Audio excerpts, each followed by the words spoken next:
नमस्कार दोस्तों, आप सभी का बहुत बहुत स्वागत है उमंग जिंदगी में। तो चलिए सुनते हैं आज मुंशी प्रेमचंद जी की लिखी एक और अनोखी कहानी जिसका शीर्षक है लांछन। यह कहानी महिला आश्रम की एक सेविका की कहानी है जो आश्रम में रह रही सभी औरतों की किसी न किसी प्रकार से निंदा करती रहती है, किसी न किसी प्रकार से लांछन लगाती रहती है। लेकिन एक दिन विद्वान औरत ने उसे ऐसा सबक सिखाया कि मानो उसे अपना मुंह छुपाने के लिए कहीं जगह नहीं मिली। शर्मिंदगी से वह भीगी बिल्ली की तरह उस आश्रम से कहाँ भाग गई, किसी को पता भी न चला। उम्मीद करती हूँ जब आप ये कहानी पूरी सुनेंगे तो आपको ये बेहद पसंद आएगी। दोस्तों, एक निवेदन है, अगर मेरे द्वारा वाची हुई कहानी आपको पसंद आ रही है तो अपने दोस्तों के साथ शेयर जरूर करें और चैनल को सब्सक्राइब कर लें। तो चलिए जल्दी से इस कहानी की शुरुआत करते हैं। अगर संसार में ऐसा प्राणी होता जिसकी आंखें लोगों के हृदय के भीतर घुस सकती तो ऐसे बहुत कम स्त्री पुरुष होंगे जो उसके सामने सीधी आंखें करके ताक सकते। महिला आश्रम की जुगनूबाई के विषय में लोगों की धारणा कुछ ऐसी ही हो गई थी। वह बेपढ़ी लिखी गरीब बूढ़ी औरत थी, देखने में बड़ी सरल, बड़ी हंसमुख, लेकिन जैसे किसी चतुर प्रूफ रीडर की निगाहें गलतियों हुई पर जा पड़ती हैं, उसी तरह उसकी आंखों भी बुराइयां पहचान जाती थीं। शहर में ऐसी कोई महिला न थी जिसके विषय में दो चार लुकी छिपी बातें उसे न मालूम हो। उसका ठिगना स्थूल शरीर, सिर के खिचड़ी बाल, गोल मुंह, फूले फूले गाल, छोटी छोटी आंखें उसके स्वभाव की प्रखरता और तेजी पर पर्दा सा डाली थी। लेकिन जब वह किसी की कुत्सा करने लगती तो उसकी आकृति कठोर हो जाती, आंखें फैल जाती और कंठ स्वर कर्कश हो जाता। उसकी चाल में बिल्लियों सा संयम था, दबे पांव धीरे धीरे चलती पर शिकार की आहट पाते ही जस्त मारने को तैयार हो जाती। उसका काम था महिला आश्रम में महिलाओं की सेवा, टहल करना, पर महिलाएं उसकी सूरत से कांपती थीं। उसका आतंक था कि ज्यों ही वह कमरे में कदम रखती, ओंठों पर खेलती हुई हंसी जैसे रो पड़ती थी। चहकने वाली आवाजें जैसे बुझ जाती, मानो उनके मुख पर लोगों को अपने पिछले रहस्य अंकित नजर आते। पिछले रहस्य कौन है जो अपने अतीत को किसी भयंकर जंतु के समान कटघरों में बंद करके न रखना चाहता हो। धनियों को चोरों के भय से निद्रा नहीं आती, मानियों को उसी भांति मान की रक्षा करनी पड़ती है। वह जंतु जो पहले ही कीट के समान अल्पाकार रहा होगा, दिनों के साथ दीर्घ और सबल हो जाता है।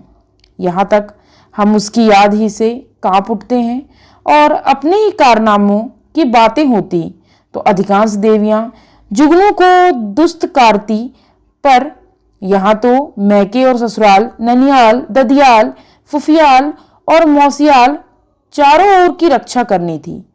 और जिस किले में इतने द्वार हों उसकी रक्षा कौन कर सकता है। वहां तो हमला करने वाले के सामने मस्तक झुकाने में ही कुशल है।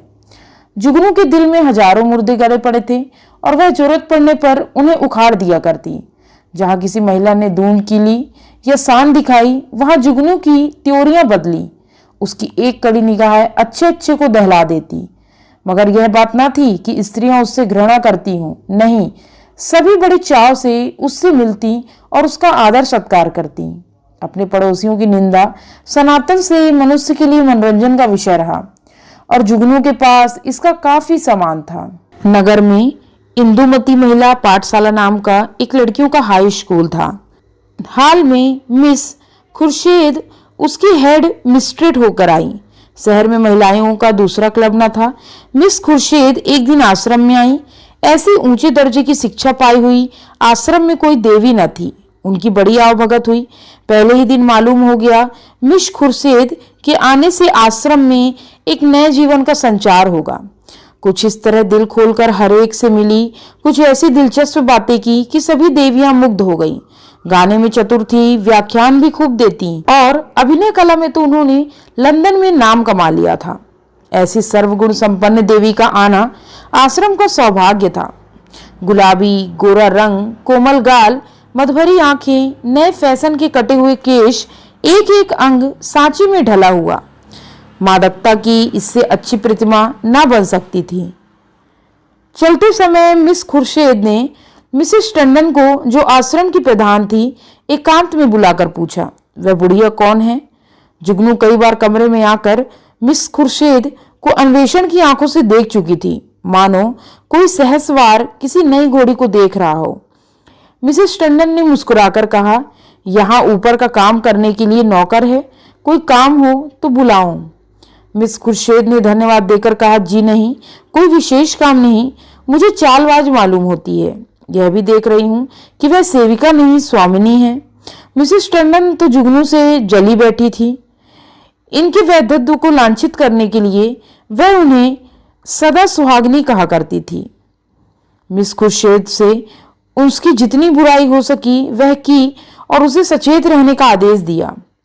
मिस खुर्शीद ने गंभीर होकर कहा, तब तो भयंकर स्त्री है, तभी सब देवियां इससे कांपती हैं। आप इसे निकाल क्यों नहीं देती? ऐसी चुड़ैल को एक दिन न रखना चाहिए। मिसेस टंडन ने अपनी मजबूरी बताई। निकाल कैसे दूं? जिंदा रहना मुश्किल हो जाए। हमारा भाग्य उसकी मिट्टी में है। आपको 2-4 दिन में उसके जौहर खुलेंगे। मैं तो डरती हूं कहीं आप भी उसके पंजे में न फंस जाएं। उसके सामने भूल कर भी किसी पुरुष से बातें न कीजिएगा। इसके गोंदे न जाने कहाँ कहाँ लगे हुए हैं। नौकर से मिलकर यह भेद ले, डाकिये से मिलकर चिट्ठियां यह देखे, लड़कों को फुसलाकर घर का हाल यह पूछे। स्नान को खुफिया पुलिस में जाना चाहिए था, यहाँ ना जाने क्यों आ मरी। मिस खुर्शीद चिंतित हो गई, मानो इस समस्या को हल करने की फिक्र में हो।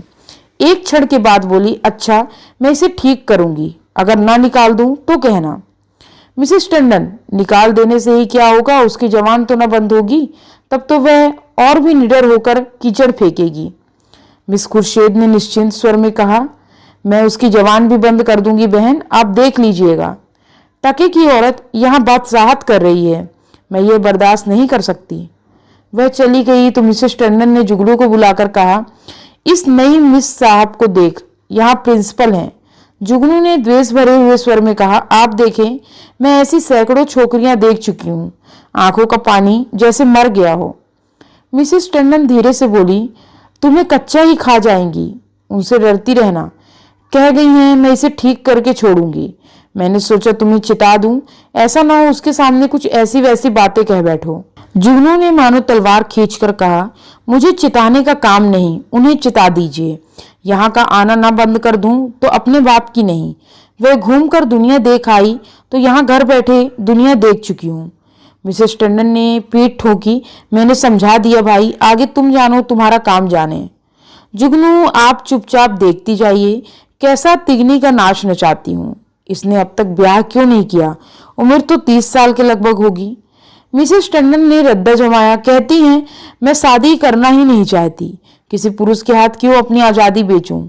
जुगनू ने आंखें नचाकर कहा, कोई पूछता ही ना होगा, ऐसी बहुत सी कुंवारियां देख चुकी हूं। 70 चूहे खाकर बिल्ली चली हज को, और कई लड़कियां आ गईं और बात का सिलसिला बंद हो गया। दूसरे दिन सवेरे जुगनू मिस खुर्शीद के बंगले पर पहुंची। मिस खुर्शीद हवा खाने गई थी। खान सामा ने पूछा, कहाँ से आती हो? जुगनू, यहीं रहती हूँ बेटा। मेम साहब कहाँ से आई हैं? तुम तो इनके पुराने नौकर होगे। खान सामा, नागपुर से आई हैं, मेरा घर भी वहीं है, 10 साल से इनके साथ हूँ।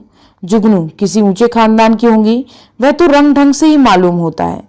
खान सामा, खानदान तो कुछ ऐसा ऊंचा नहीं, हाँ तकदीर की अच्छी है। इनकी माँ अभी तक मिशन में 30 रुपए पाती हैं, ये पढ़ने में तेज थी, वजीफा मिल गया, विलायत चली गई, बस तकदीर खुल गई, अब तो अपनी माँ को बुलवाने वाली हैं। लेकिन वह बुढ़िया शायद ही आए, यह गिरजे विरजे नहीं जाती, इससे दोनों में पटती नहीं। जुगनू, मिजाज की तेज मालूम होती हैं। खान सामा, नहीं, ये तो बहुत नेक है, गिरजे नहीं जाती। तुम क्या नौकरी की तलाश में हो? करना चाहो तो कर लो, एक आया रखना चाहती हैं। जुगनू, नहीं बेटा, मैं अब नौकरी क्या करूंगी।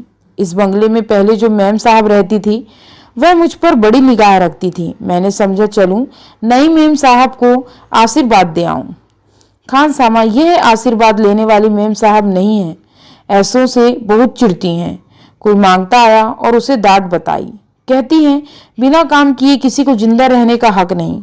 भला चाहती हो तो चुपके से राह लो। जुगनू, तो यह कहो इनका कोई धर्म कर्म नहीं, फिर भला गरीबों पर क्यों दया करने लगी। जुगनू को अपनी दीवार खड़ी करने के लिए काफी सामान मिल गया। नीच खानदान की है, माँ से नहीं पड़ती, धर्म से विमुख है। पहले धावे में इतनी सफलता कुछ कम न थी। चलते चलते खान सामा से इतना और पूछा, इनके साहब क्या करते हैं। खान सामा ने मुस्कुराकर कहा, इनकी तो अभी तक शादी ही नहीं हुई, साहब कहाँ से होंगे। जुगनू ने बनावटी आश्चर्य से कहा, अरे अब तक ब्याह ही नहीं हुआ, हमारे यहाँ तो दुनिया हंसने लगे। खान सामा, अपना अपना रिवाज है, इनके यहाँ तो कितनी ही औरतें उम्र भर ब्याह नहीं करती। जुगनू ने मार्मिक भाव से कहा, ऐसी कुंवारियों को मैं बहुत देख चुकी हूँ। हमारी बिरादरी में कोई इस तनो रहे तो थोड़ी थोड़ी हो जाए, मुदा इनके यहाँ जो जी में हो आवे करे, कोई नहीं पूछता। इतने में मिस खुर्शीद आ पहुंची। गुलाबी जाड़ा पड़ने लगा था। मिस साहब साड़ी के ऊपर ओवरकोट पहनी हुए थी। एक हाथ में छतरी थी, दूसरे में छोटे कुत्ते की जंजीर। प्रभात की शीतल वायु में व्यायाम ने कपोलों को ताजा और सुर्ख कर दिया। जुगनू ने झुककर सलाम किया, पर उन्होंने उसे देखकर भी न देखा। अंदर जाते ही खान सामा को बुलाकर पूछा, यह औरत क्या करने आई थी। खान सामा ने जूते का फीता खोलते हुए कहा, भिखारी ने हुजूर, पर औरत समझदार है। मैंने कहा यहाँ नौकरी करेगी तो राजी नहीं हुई। पूछने लगी, इनके साहब क्या करते हैं। जब मैंने बता दिया तो इसे बड़ा ताज्जुब हुआ, और होना ही चाहिए। हिंदुओं में तो दूधे मुँहे बालकों का तक विवाह हो जाता है। खुर्शीद ने जांच की और क्या कहती थी, और तो कोई बात नहीं हुजूर। अच्छा, उसे मेरे पास भेज दो। जुगनू ने ज्यों ही कमरे में अंदर कदम रखा, मिस खुर्शीद ने कुर्सी से उठकर उसका स्वागत किया।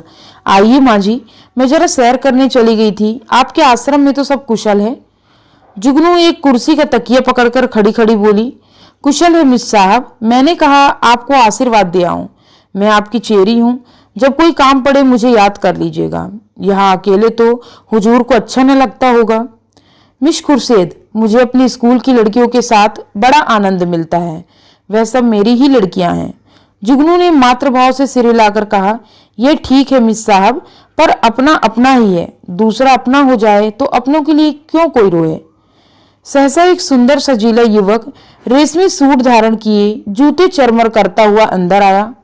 मिस खुर्शीद ने इस तरह दौड़कर प्रेम से उसका अभिवादन किया मानो जामे में फूली न समाती। जुगनू उसे देखकर कोने में दुबक गई। खुर्शीद ने युवक से गले मिलकर कहा, प्यारे, मैं कब से तुम्हारी राह देख रही हूं। जुगनू से, माँ जी आप जाएं, फिर कभी आना। यह हमारे परम मित्र विलियम किंग है। हम और यह बहुत दिनों तक साथ साथ पढ़े हैं। जुगनू चुपके से निकलकर बाहर आई।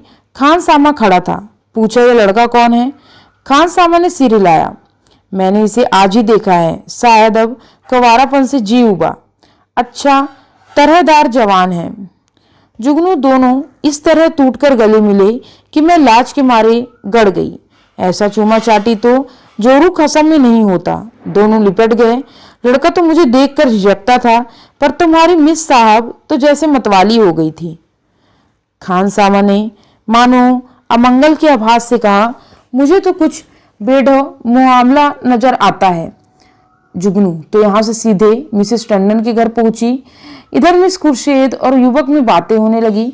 मिस खुर्शीद ने कहकर मार कर कहा, तुमने अपना पार्ट खूब खेला लीला। बुढ़िया सचमुच चौंधी आ गई। लीला, मैं तो डर रही थी कि कहीं बुढ़िया भाप न जाए। मिस खुर्शीद, मुझे विश्वास था वह आज जरूर आएगी।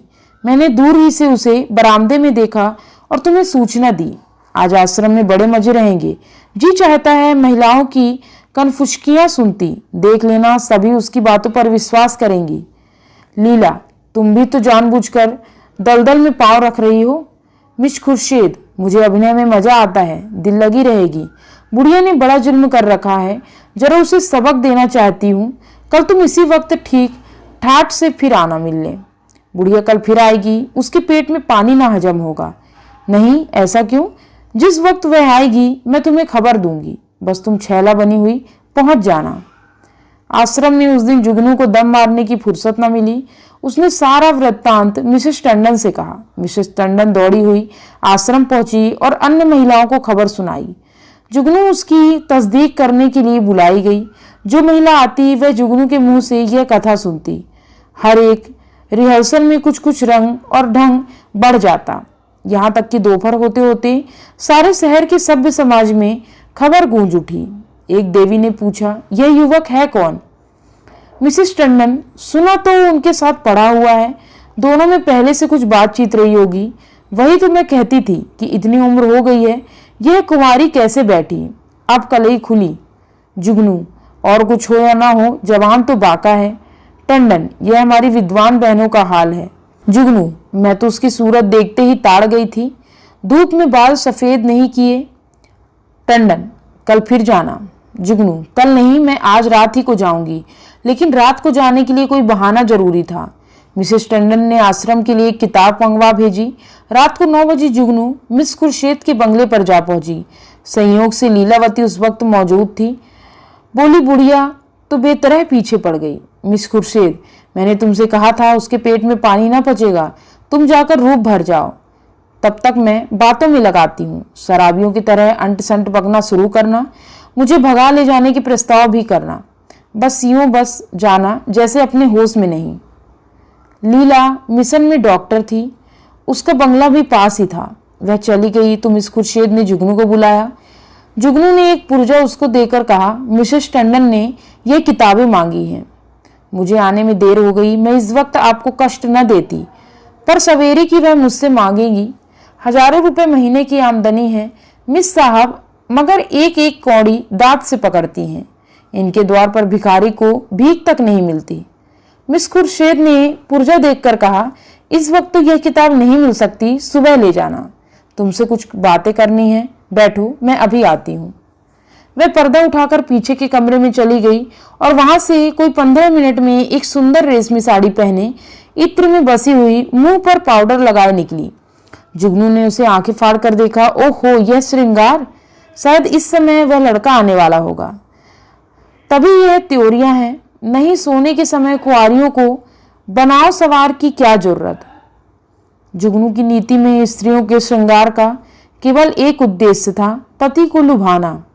इसलिए सुहागने सिवा सिंगार और सभी के लिए वर्जित था। अभी खुर्शीद कुर्सी पर बैठने भी न पाई कि जूतों का चरमर सुनाई दिया और एक क्षण में विलियम किंग ने कमरे में अंदर कदम रखा। उसकी आंखें चढ़ी हुई मालूम होती थी और कपड़ों से शराब की गंध आ रही थी। उसने बेधड़क मिस खुर्शीद को छाती से लगा लिया और बार बार उसके कपोलों के चुम्बन लेने लगा। मिस खुर्शीद ने अपने को उसके कर पास में छुड़ाने की चेष्टा करके कहा, चलो हटो, शराब पीकर आए हो।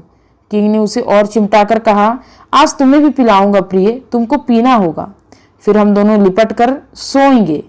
नशे में प्रेम कितना सजीव हो जाता है, इसकी परीक्षा कर लो। मिस खुर्शीद ने इस तरह जुगनू की उपस्थिति का उसे संकेत किया कि जुगनू पर नजर पड़ जाए, पर किंग नशे में मस्त था, जुगनू की तरफ देखा ही नहीं। मिस खुर्शीद ने रोज के साथ अपने को अलग करके कहा, तुम इस वक्त आपे में नहीं हो, इतनी उतावले क्यों हो जाते हो? क्या मैं कहीं भागे जा रही हूँ?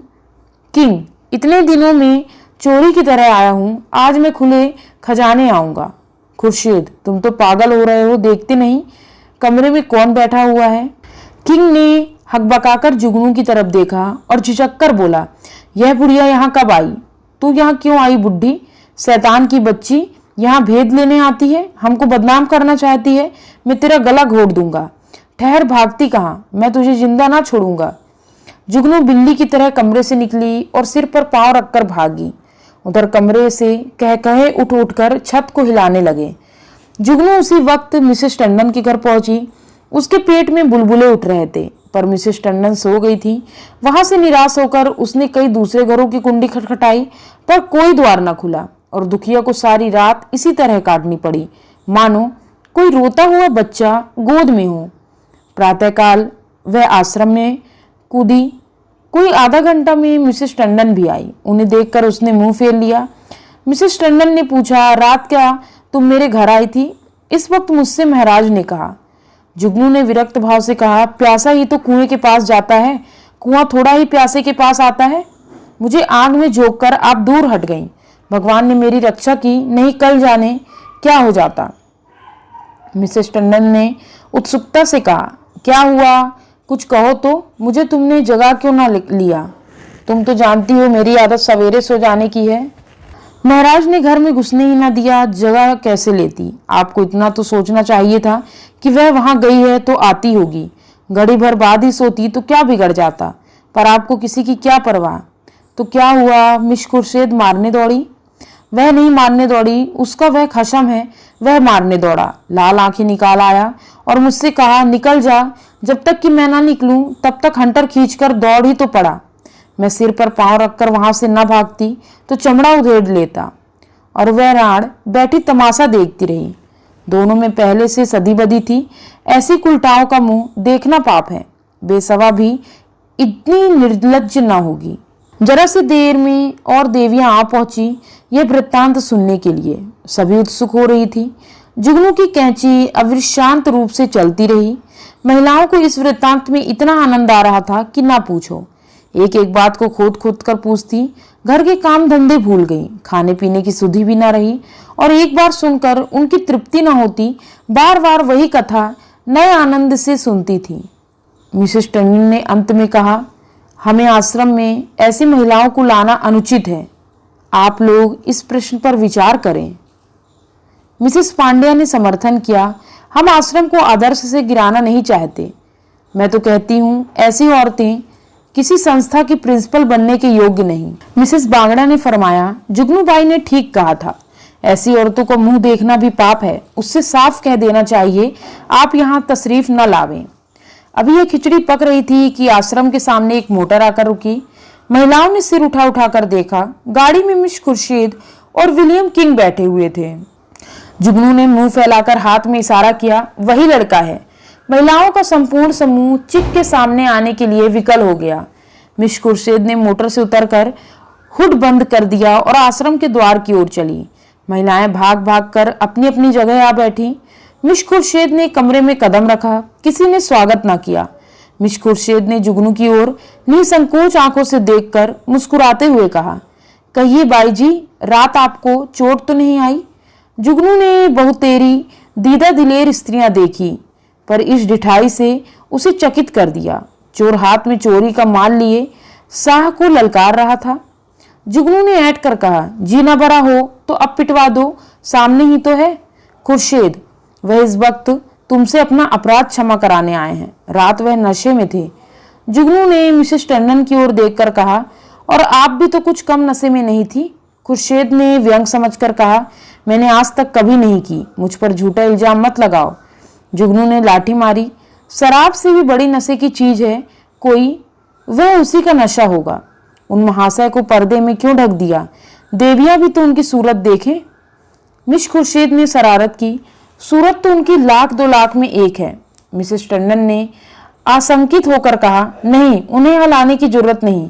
आश्रम को हम बदनाम नहीं करना चाहते। मिस खुर्शीद ने आग्रह किया, मामले को साफ करने के लिए उनका आप लोगों के सामने आना जरूरी है। एक तरफा फैसला आप क्यों करती हैं? मिसेस टंडन ने टालने के लिए कहा, यहाँ कोई मुकदमा थोड़े ही पेश है। मिस खुर्शीद, वाह, मेरी इज्जत में बट्टा लगा जा रहा है और आप कहती हैं कोई मुकदमा नहीं। मिस्टर किंग आएंगे और आपको उनका बयान सुनना होगा। मिसेस टंडन को छोड़कर और सभी महिलाएं किंग को देखने के लिए उत्सुक थीं। किसी ने विरोध न किया। खुर्शीद ने द्वार पर आकर ऊंची आवाज से कहा, तुम जरा यहाँ चले आओ। हुड खुला और मिस लीलावती रेशमी साड़ी पहने मुस्कुराती हुई निकल आई। आश्रम में सन्नाटा छा गया। देवियां विस्मित होकर आंखों से लीलावती को देखने लगी। जुगनू ने आंखें चमकाकर कहा, उन्हें कहाँ छिपा दिया आपने? खुर्शीद, छुमंतर से उड़ गए, जाकर गाड़ी देख लो। जुगनू लपक कर गाड़ी के पास गई और खूब देखभाल मुंह लटकाए हुए लौटी। मिस खुर्शीद ने पूछा, क्या हुआ, मिला कोई? जुगनू, मैं यह तिरिया चरित्र क्या जानूं? लीलावती को गौर से देखकर, और मर्दों को साड़ी पहनाकर आंखों में धूल झोंक रही हो, यही तो है वह रात वाले साहब। खुर्शीद, खूब पहचानती हो। जुगनू, हाँ हाँ, क्या अंधी हूं? मिसेस टंडन, क्या पागलों सी बातें करती हो जुगनू, यह तो डॉक्टर लीलावती है। जुगनू उंगली चमकाकर, चलिए चलिए लीलावती है, साड़ी पहनकर औरत बनते लाज भी नहीं आती। तुम रात को इनके घर नहीं थे? लीलावती ने विनोद भाव से कहा, मैं कब इनकार कर रही हूँ, इस वक्त लीलावती हूँ, रात को विलियम किंग बन जाती हूँ, इसमें बात ही क्या है। देवियों को अब अर्थात की लालिमा दिखाई दी। चारों तरफ कह कहे पड़ने लगे। कोई तालियां बजाती, कोई डॉक्टर लीलावती की गर्दन से लिपट जाती, कोई मिस खुर्शीद की पीठ पर थपकियां देती। कई मिनट तक हु हक मस्ता रहा। जुगनू का मुंह उस लालिमा में बिल्कुल जरा सा निकल आया। जवान बंद हो गई। ऐसा चरका उसने कभी न खाया था, इतनी जलील वह कभी न हुई थी। मिसेस मेहरा ने डांट बताई, अब बोलो दाई, लगी मुंह में कालिक की नहीं। मिसेस बांगड़ा इसी तरह सबको बदनाम करती है। लीलावती, आप लोग भी तो जो यह कहती उस पर विश्वास कर लेती हैं। इस हरबोंग में जुगनू को किसी ने जाते न देखा। अपने सिर पर यह तूफान उठते देखकर उसे चुपके से सरक जाने में ही अपनी कुशल मालूम हुई। पीछे के द्वार से निकली और गलियों गलियों भागी। मिस खुर्शीद ने कहा, जरा उससे पूछो मेरे पीछे क्यों पड़ गई थी। मिसेस टंडन ने पुकारा, पर जुगनू कहाँ? तलाश होने लगी, जुगनू गायब। उस दिन से शहर में फिर किसी ने जुगनू की सूरत नहीं देखी। आश्रम के इतिहास में यह मामला आज भी उल्लेख और मनोरंजन का विषय बना हुआ है। उम्मीद करती हूँ दोस्तों यह कहानी आपको बेहद पसंद आई होगी। मिलती हूँ अगली कहानी में, तब तक के लिए जय हिंद, वंदे मातरम।